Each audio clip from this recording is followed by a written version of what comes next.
You can finally see, can't you? The first smile I saw on John's face wasn't so much one of joy at my restored vision as it was one that seemed to mock me for regaining it. Do you remember anything when you look at me? John said, testing me. Even with that provocation, I couldn't recall ever having seen him, nor did anything come to mind. As I shook my head, John sighed and began to reveal the truth. What do you mean? What do I mean? You still don't get it? You married me. From now on, you'll be working as my wife. I was taken aback by his words, and in my panic, I dashed out of the hospital room. This isn't a joke. If I knew it was you, I would have never married. This marriage is void. You signed the marriage document yourself, didn't you? There's no way it can be voided. You'll pay for rejecting me 2 years ago. He said, a smug expression on his face, implying that my breaking up with him was a crime. I paled at his claims, having unwittingly fallen into his scheme. However, after learning the truth, I vowed to exact thorough revenge on him. My name is Catherine Miller. I turned 31 this year. I had been in a relationship with a man I considered marrying, but I broke it off 2 years ago. The reason was that he explicitly said I was to be a caregiver for his parents. Moreover, he had numerous unreasonable demands like living with his parents, doing all the house chores, but also contributing financially. Even when I voiced that these conditions were too much, he brushed me off, saying, "Don't be so spoiled," and tried to push his agenda. Though I was serious about him, knowing his true nature, I couldn't stand it and initiated the breakup. When we parted, he tried all sorts of ways to persuade me, even resorting to saying that I wasted his time and that he had taken pity on me. I thought I was fortunate to have broken up with him before marriage. That was 2 years ago. After that, I changed jobs and relocated, but an accident left me severely injured, causing me to lose my sight. For a while, I had to stay in the hospital, and I had to explain my situation to my workplace and take a leave of absence. It's terrifying. They haven't caught the perpetrator, have they? Yeah. It was late at night, and there were no clear witnesses. Returning home from work one evening, I was hit by a car that ran a red light, sustaining severe injuries. Luckily, though there were few pedestrians, someone managed to call an ambulance. Due to the poorly lit street, no one could remember the car. Living a life of inconvenience without my sight, I was assisted by my mother, Emma. Then one day, an unfamiliar man visited my hospital room. This is Ms. Miller's room, correct? Excuse me, but who might you be? Nice to meet you. My name is John Thompson. This man who introduced himself as Mike seemed to have known me from work. Neither my mother nor I recognized his name, but he explained he had fallen for me at first sight at the workplace. I was deeply attracted to how efficiently and meticulously you worked. Oh. I'm sorry, I must seem like a suspicious person. When I didn't see you at work, I asked around and learned about your hospitalization. I couldn't sit still and came to visit you. Is that so? Thank you for taking the time to visit. Mike, appearing a bit embarrassed, left some gifts and went home. Both my mother and I were puzzled, but I was secretly pleased to know someone had noticed and appreciated my efforts at work. Completely unaware of the impending events. From that day, Mike diligently visited almost daily, offering unwavering support. John wants to cover your hospital bills. Such a good man, isn't he? What? Why would he do that? He wants you as his wife. He's not a kind person. Hearing such a story from my mother about John only added to my confusion. Yet, John didn't seem bothered and continued being kind to us. I became increasingly drawn to his kindness, and it didn't take long for me to become interested in him. I brought a popular cake today. Thank you. That's very thoughtful. Why don't you take a walk with Catherine today, John? I'm sorry, but I have work later. While John didn't hesitate to provide financial support, he seemed reluctant to involve himself much in my hospital life. Most of our conversations during his visits seemed to revolve more around his work and his personal achievements than my health. Still, I believed John when he said, "When it comes to daily life, it's better for family to handle than a man like me." After all, he was taking time out of his busy schedule to visit, and I should be grateful to know more about him. I shouldn't think he's like my ex, always talking about himself. There were aspects that concerned me. However, being visually impaired and having John show genuine interest made me overlook these red flags. The weeks went by with him by my side during my hospitalization, and eventually, the idea of marriage came to the forefront. John didn't hide his feelings for me and often alluded to marriage. I took it as a roundabout approach and found it endearing. In fact, a woman I proposed to previously turned me down harshly. But if I were to marry anyone, I've always thought it should be you, Catherine. Really? If you think I'm the one, then yes. Around that time, my eye surgery was scheduled. I mentioned filing the marriage certificate after the surgery, but John was adamant that we should do it sooner. Why the rush? We could fill it out after the surgery, couldn't we? No need to think about that. Trust me, just do as I say. Perhaps I should have taken his haste as a sign of something being amiss. But by then, John's mother had visited my room, and we even had a meet and greet with our parents. His mother consistently praised me, saying I'd make a wonderful bride. Although we weren't married yet, the two of them seemed eager, always talking about our future life together. Given all their discussions, I assumed John was eagerly awaiting our union. Plus, with my mother's approval of John, I didn't see any reason to delay the marriage. So, without giving it much thought, I signed the marriage certificate. It's hard to write on a paper you can't see. Mom, did I sign it correctly? It's fine, dear. You signed it perfectly. Thank you. I'll submit this then. With that, John quickly left the room. Was he busy with work or some other reason? It bothered me that even before marriage, we couldn't communicate well. But he was financially supporting me.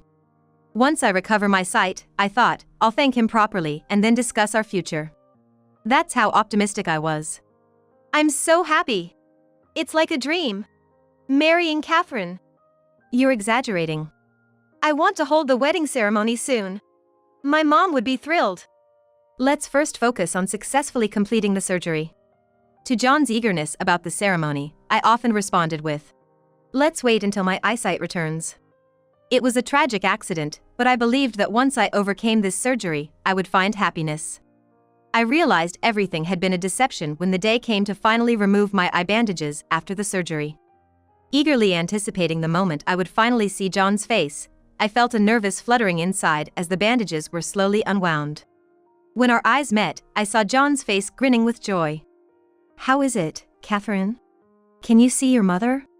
"Yes, it's a bit bright, but I can see clearly." "That's great. Finally, you can see." The first time I saw John's smile, it felt more mocking than joyful about my restored sight. "Don't you remember anything when you look at me?" John inquired, as if testing me. Despite his words, I had no recognition or memory of John. Seeing my confusion and my head shake in denial, John let out a sigh and began telling the truth. "Catherine, actually, my name is Jack. Not John, but Jack." "Jack?" "I'm the ex-boyfriend you brutally dumped 2 years ago." Upon hearing this, I felt my blood run cold. Even though 2 years had passed, Jack looked so different that I couldn't recognize him at first glance. Neither did my mother. I was left in shock, my face pale and eyes wide. "What's going on?" "Don't you get it? You've married me. From now on, you'll be working as my wife." His words startled me, causing me to bolt out of the hospital room. However, Jack quickly caught up with me and dragged me back. "This has to be a joke. If I knew it was you, I would never have married you. This is void." "You signed the marriage papers, didn't you? There's no way this can be voided. Now, you'll pay for dumping me 2 years ago." Jack said with a smug expression, implying that breaking up with him was a sin. From what I heard, after our breakup, he'd been frantically searching for where I moved to. When he found out about my accident and subsequent hospitalization, he saw it as a golden opportunity. "When I heard you couldn't see, I thought it was divine punishment for neglecting me," he stated. "That's nonsense," I retorted. "Is it? In the end, you're gonna marry me and serve me," he responded. Apparently, his offer to cover my hospital bills and other expenses was all for this twisted scheme. "After all I've done for you, you better serve me with all your heart," Jack sneered, looking at me with a devilish expression. Never did I think the one I trusted would betray me. Overwhelmed by regret, I bit my lip. "Like I said 2 years ago, you'll live with my folks. Make sure to handle the chores and work. I've spent money on you, so I expect some relaxation in return," he said. Jack shamelessly listed the unreasonable demands that had led to our breakup. The idea of now being financially obligated to him almost made me faint. After he said his piece and finally left the hospital room, my mother and I stood there, drained of strength. Even after I was discharged, the situation remained dire. Even if we paid back all the expenses using our savings, it seemed unlikely he'd let me go. How could we possibly get him to sign divorce papers? We racked our brains. "I'm sorry, Catherine, if only I'd been more thorough," my mother lamented. "It's not your fault, Mom. I didn't recognize him at first either." As my mother hunched over with guilt, I felt a surge of anger towards Jack and regret for my own naivety. Recalling Jack's words, the realization of his deep grudge sent chills down my spine. "For now, let's consult a lawyer or someone, huh?" Just when things seemed bleak, a phone call appeared to be a beacon of hope. It was from the police. Wondering what the police wanted at such a time, my mother and I exchanged puzzled glances before apprehensively answering. "Hello? Is this Ms. Miller? We wanted to discuss the accident you were involved in some time ago." According to the police, they had found the car responsible for the accident that severely injured me. Shockingly, it was registered under Jack's name. As the officer relayed the information in a matter-of-fact tone, my mind went blank. "Okay, thank you for letting me know. What did they say?" my mother inquired.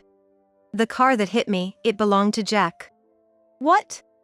As my mother and I discussed the situation, a simmering anger began to rise within me.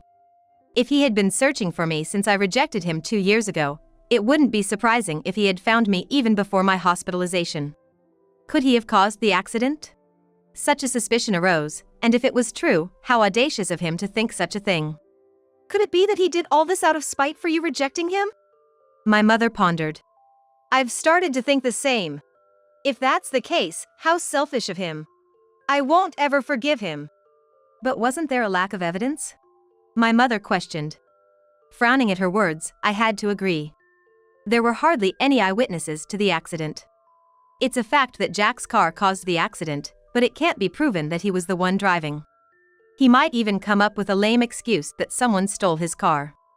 Considering Jack's character, he's capable of pulling off such a ridiculous act. I said. "So, what are we gonna do? If there's no evidence, then we just have to make him confess. Chances are, if cornered, he would prioritize self-preservation. No more beating around the bush, we couldn't let him continue this charade." Feeling that he might slip up now, I decided to strike back with a recorder in hand. Suggesting that we meet to discuss arrangements for our upcoming life together, Jack eagerly agreed, anticipating our conversation. Although I requested a one-on-one meeting at a diner, he smirked as he showed up with his mother.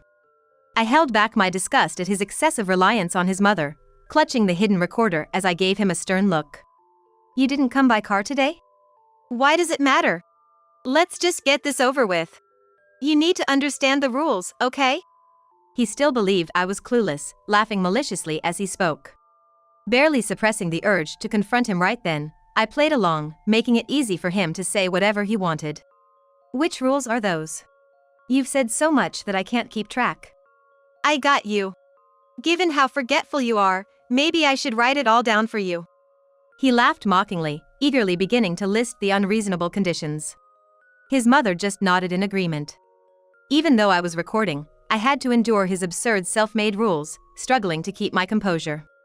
My mom here will teach you how to be a proper wife. So be grateful and listen up. As a wife, huh? Don't even think of defying me. Remember, you owe me. Time and again, he would bring up how he supported me by covering my hospital bills. Curious to see how he'd react, I asked if repaying those expenses would allow for a divorce. As expected, he scoffed at the idea. "Why would I agree to that? Despite my busy schedule, I came to visit you in the hospital. If you're so set on divorce, repay me for all the favors I've done for you." All the favors? You mean visiting me? You fell for me all on your own and decided to marry me, remember? Even my mom said she'd forgive you for rejecting me once. So, you better serve me wholeheartedly from now on. No matter what I asked, Jack maintained his arrogant demeanor, convinced I had no options. His mother, too, seemed to think I was helpless, boasting about retraining me. Keeping my temper in check, I waited for the right moment to strike. "Just to clarify, can you break down how much I owe you?" Sure. Let's start with the hospital bills. And don't forget the cost of the gifts I brought you, like cakes. While calculating the expenses, Jack tried to inflate the amount, adding things like taxi fares for his hospital visits and the cost of gifts. With such an amount, you'd probably take a lifetime to pay me back, huh? Making sure he was well into his own delusion, and after he mentioned that absurd amount, I smirked and shot back. Well, only if it's a legitimate cost. Of course, it's legit. I have every right to demand it from you. In that case, I'll also exercise my right. Maybe we can add some compensation on top of that. What? He initially seemed confused about what I was implying. I showed him the call logs, informing him that the police had contacted me about the accident. The police have identified the car that hit me. They've contacted you too, haven't they? What the hell are you talking about? Playing dumb won't help. The reason you didn't come in your fancy car is that you couldn't, right? It finally dawned on him that I was onto the truth. Visibly flustered, Jack glanced towards his mother for support. How do you know that? With him practically confessing, I told him I had heard everything. Watching Jack panic, I felt assured of my upper hand. Ha! Prove it. There's no evidence that I hit you. Why are you so certain? I made sure of everything before targeting you. My mom here kept an eye out too. I'm certain. Jack confessed, indicating his mother was complicit. Glancing at the recorder discreetly under the table, I silently celebrated. Even if he was an ex-boyfriend, it was odd that someone at work would randomly spill about my hospitalization. He probably pretended to be a relative and gathered the information. His craftiness made me glare at him resentfully. Thinking there's no evidence? That's just wishful thinking on your part. What are you talking about? What if I recorded our entire conversation just now? I flaunted the recorder in front of him. Both turned pale, realizing their confession was caught on tape. I'd advise against doing anything rash. One call to the police and it's game over for you. Just moments ago, the two of them were so certain they could manipulate me as if I were some kind of maid. Now, they looked utterly defeated, their shoulders slumped in resignation. I had my doubts about how things would turn out, but thanks to their overconfidence and carelessness, they dug their own grave just as I had hoped. Seeing this, I finally felt relief. You intentionally caused an accident and had the nerve to make such demands. I'm sorry. Just don't report me to the police. So, you admit to everything? Yes, I do. I was angry you rejected me and thought I could bind you by owing me a favor. My mom said it was a good idea. Jack's overly attached behavior to his mother gave me the chills. But what felt even more unsettling was the silent presence of his mother-in-law sitting next to him. It's one thing for her to agree, but to learn that she actively encouraged her son to intentionally cause the accident is no laughing matter. The marriage is null and void. Sign the divorce papers properly. Fine. Since you caused the accident, it's only right for you to pay both the compensation and the medical bills. We'll discuss this further through lawyers later on. But why should I pay all of it? Half of the medical expenses should be on you. There's absolutely no reason for me to forgive someone who intentionally caused an accident. I coldly responded, and Jack, at a loss for words, fell silent. As I got up to leave, I could hear him arguing with his mother behind me, but I chose to ignore it and walked out of the diner. Hello, Mom? Yeah, I'm heading to the police station now. I tightly gripped the confession, ready to report the incident to the police. I'm determined to make sure Jack faces the consequences of his actions. Later, thanks to his own confession, things settled down much smoother than I anticipated. Jack, who always seemed to buckle under authority, couldn't argue much when lawyers were involved, and I managed to get almost all of the compensation I asked for. I promise I'll pay everything. Just please don't get the police involved. Sorry, but that's not happening. You need to face the consequences of your actions. It seems Jack wanted things to be settled without making a big fuss, but it's not up to me anymore. Fearing the discovery of the accident he caused, he didn't even send his car for repairs, instead opting to hide the evidence. This dubious act led the police to investigate his home. He refused to cooperate with voluntary questioning, dragging the matter on, and consequently, the neighborhood quickly became rife with rumors. In the end, blaming me for making things uncomfortable for him, Jack muttered some parting words and moved out. It's like the saying the thief has a guilty conscience. Both my mother and I couldn't help but be in disbelief. I just hope wherever Jack has moved to, he doesn't bring any more pain to other women. Sometime later, with the compensation money I received, I decided to move again. Knowing that my ex-boyfriend was aware of my workplace, I chose not to return and started afresh in a new location. Luckily, my new job environment is much more supportive, and I've been having a good time. Having a stain on my past does upset me, but I chose not to dwell on it, seeing it saddens my mother. Thank you for your help the other day, Catherine. Would you like to grab a meal sometime as thanks? That sounds great. Any good restaurant recommendations? Currently, there's a male colleague who's been quite friendly and doesn't concern himself with my past. Given the trust issues my past experience instilled in me, this time around, I intend to be more discerning and am hopeful to find happiness.